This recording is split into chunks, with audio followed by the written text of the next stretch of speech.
Hello everyone and welcome to Sinful Gaming. I hope you're all doing well, I hope you're all staying safe, and most of all, I hope you're all fighting that war against the Grey.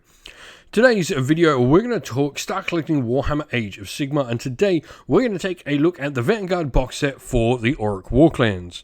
Now, this box set in particular doesn't include a bunch of models for the Cruel Boys specifically in the Orruk Warclans, and we're going to go through each of the units that this box set contains, talk a little bit about them, and what they do on the tabletop briefly. We'll then take a look at a couple of other units we can use to expand upon this initial purchase, and finally finish off the video with a little sample army list of 1,000 points for you to use, hopefully as some inspiration for starting your own force of the Cruel Boys in Warhammer Age of Sigmar. And so, to begin with, first of all, this box set is led by a killer boss on Great Gnashtooth. Now, this is a pretty solid mid-sized character, 10 wounds, 3+ save. You've got 8 attacks on the model as well, which have a variety of different rend, but in general will be damage 2. So this thing can put out a decent amount of punch, especially for its points cost. All part of the plan means if a friendly Cruel Boys unit fails a battle shock test within 3 inches of this model, only one model ever 3 from that unit, as they're much more scared of your killer boss than they are of anything else the enemy unit can do. And the Savage Hound rule will allow you to add 1 to hit rolls made by this unit if it made a charge move in the same turn, which would turn all its hits onto 2s, so it'll be 2s and 3s on the majority of its profiles, which is really cool. Now, joining this we have a second character, and this is the Merc Knob with Belcher Banner. Now, the Merc Knob with Belcher Banner is a fun support hero for your force. Power of Kragnos, when a friendly Orruk Cruel Boys unit wholly within 12 inches of this unit is affected by the spell or the ability of an endless spell on a 5+, you can just simply ignore that ability. And Breath of the Mire Drake at the start of the combat phase will allow you to potentially deal some mortal wounds with the model. Now, moving on to our unit here, we have a battle line unit that is battle line at all times, and that is the Gut Rippers. Now, Gut Rippers have 2 attacks each, regardless of which weapon profile you go with. There'll be 4s and 4s, no rend, damage 1. The big difference here is that you do have a 1-inch range on the Wicked Hackers, and these will change to a 3+ to wound, so that'll be their big sort of benefit. Otherwise, you'll have a 2-inch range, only be 4s to wound on the 4 and 4 profile with the Wicked Stickers. Now, Cruel Boys generally have a rule where they can do mortal wounds on a bunch of their 6s to hit. For me, this means that the Wicked Stickers are just generally going to be the way to go as you're trying to get those mortal wounds through, and you need as many attacks as possible. With 32mm bases on the unit, you actually can't get 2 ranks of this unit to fight in a melee easily, so having the stickers just means you're going to get all your attacks pretty much all the time in every combat. Scan Tactics as well is a special rule where you subtract 1 from hit rolls made with attacks with melee weapons by enemy units that are not hero monsters that try to target your Gut Rippers. Now, you have a second unit in this box set, which is the Manskewer Bolt Boys. Now, these can become battle line in particular sub-factions, but in standard are not. They have a couple of different ranged weapon profiles. They can either have their Hasty Shot, where they get 2 shots at a 12-inch range, or the Aim Shot, where they have 1 shot. But this does have the ability to hit on a 2+ and a wound on a 3+. They're both rend -1 and damage 2, though. Now, Pick 'em Off is your special ability, and this is just allowing you to pick between these 2 profiles depending on whether or not you've moved during the turn. Lastly, we have an artillery piece in the Beast Skewer Killbow. This is a really fun and interesting piece.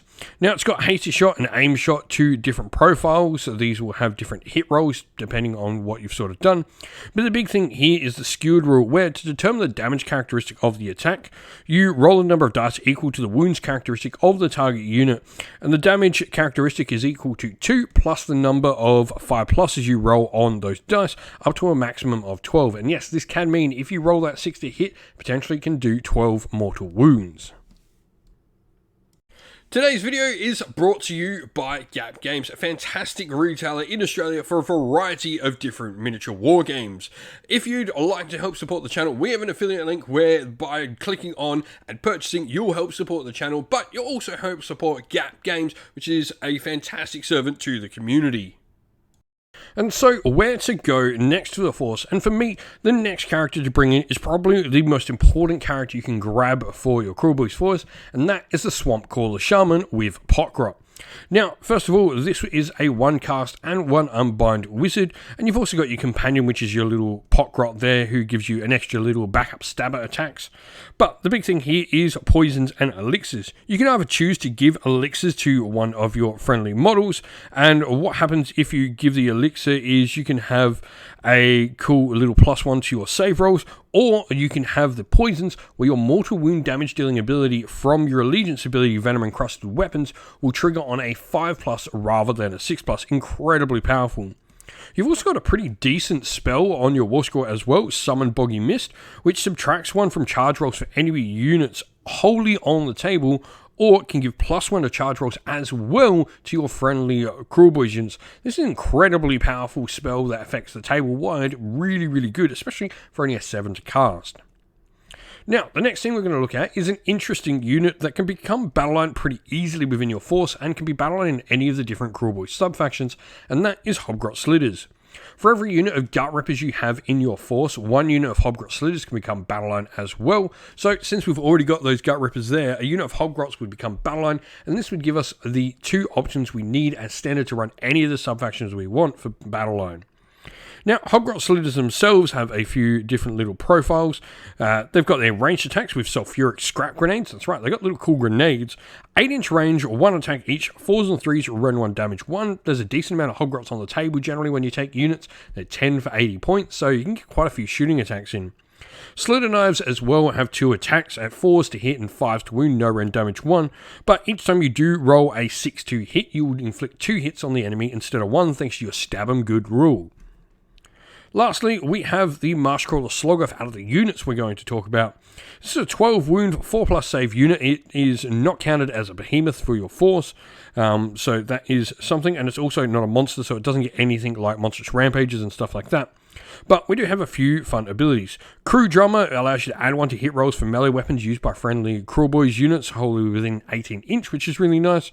Regeneration allows this model to heal each phase, and Grot Snatcher Crew, at the end of the combat phase, you can pick an enemy model within 2 inch of this and roll a dice, and if you exceed their wounds characteristic by at least double, you will just instantly slay the model of your choice.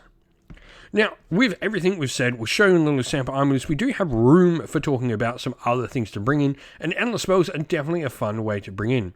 First of all, you do have that Merc Knob within your force, which does provide you with some cool benefits for defending against the Endless Spells potentially harming you back. And there are a couple of good options in here that can be some damage dealing, some cool sort of threat spells, and some other utility as well. Always a fun set to bring up. And so here we have our sample army list for the Cruel Boys. Now, we are a perfect 1,000 points here, so there's going to be no triumph within this force, and we've gone the sub-faction of Grin and Blades. What Grin and Blades is going to give us access to is friendly Grin and Blades units are not visible to enemy units while they're more than 12 inch away. This is really great. This means for magic, abilities, all that stuff, if you can't and you need line of sight, you can't use them against our units. Now, a grand strategy we've gone for here is War. I think this is a really simple one for Oryx to do. When the battle ends, you complete the scram strategy if the model picked to be your general or a friendly battle line unit is wholly within enemy territory. And then we've gone for a killer boss on Great Gnashtooth, who is going to be our Warlord. Now, the command trait we've gone for here is Slippery Scumbag. This gives our Warlord retreat and charge. And then we've also gone for the Beast Killer Slop as our artifact. This is a once per game ability, and it has the potential to do nothing, but I think it is a really fun little item that potentially can do up to 2d6 mortal wounds on an enemy monster. We then also have the mount trait of Smelly. This allows us to subtract 1 from hit rolls when we make a charge move, combining nicely with a Slippery Scumbag command trait. We then have a Merc Knob with a Belcher Banner and the Swamp Cooler Shaman with Potgrot, who's chosen the Nasty Hex spell from the Law of the Swamp, which allows us to turn off an enemy unit's ward saves. For battle line wise, we have our 10 Gut Rippers, and then we have a unit of 20 Hobgrot Slitters, which have been reinforced once to get to that number, 3 Marsh Skewer Bolt Boys, and the Marshcrawler Sloggoth there, and we've also got the Beast Skewer Killbow as well. We've then thrown in an Endless Spell of the Malevolent Maelstrom, which is great for enemy armies that are trying to cast lots of magic, because it can provide a big threat to them doing so nearby it. And everything is wrapped up in a battle regiment, meaning we are a 1-drop army, 85 wounds on the table, one of our 2 reinforced units, and as I said, a perfect 1,000 points. If you've got some ideas on how you'd build up your own Cruel Boys force using the new Vanguard box set though, let us know your thoughts down in the comments below. And so that is the end of the video. We hope you all enjoyed it. If you did, please don't forget to leave a like, comment, share, and subscribe to the channel. If you'd like to come chat more with me and other members of our great little community we have here at Sinful Gaming, we have a Discord server which is linked down in the video's description. Also linked down in the video's description are the best ways to help support the channel, be that via Patreon or YouTube members, or by grabbing yourself some merch, whether that's stickers, t-shirt, mugs, or anything from our Teespring store as well, or by using our affiliate links, which are also linked down in the description as well, that go a long way to helping support the channel. As a special thank you to all our Patreons and YouTube members, we'd like to give you all a shout out. So thank you to Andy C, Grimskull, Colorblind Magic, Iron Grinch, Benjamin Swallows, James Cater, Mark Harvey, Domir, Average Wargamer, JJ Austrian, Cure Dynamic, Andrew Bowen, Alderin Shot First, Kendi Lull, Soren, Green Roots Gaming, Ronya, Lockloric, The Johnny 84, Broken Chef, Ariana Edwards, Monty Stabletop Terrain, James Tillman, Disco, John Castle, and Gargamel 196. Thank you all so much for helping support the channel. It means the absolute world to us. Please do not forget to like, comment, share, and subscribe. Once again, everyone, stay safe, stay well, and most of all, keep fighting that war against the grey. Ciao for now.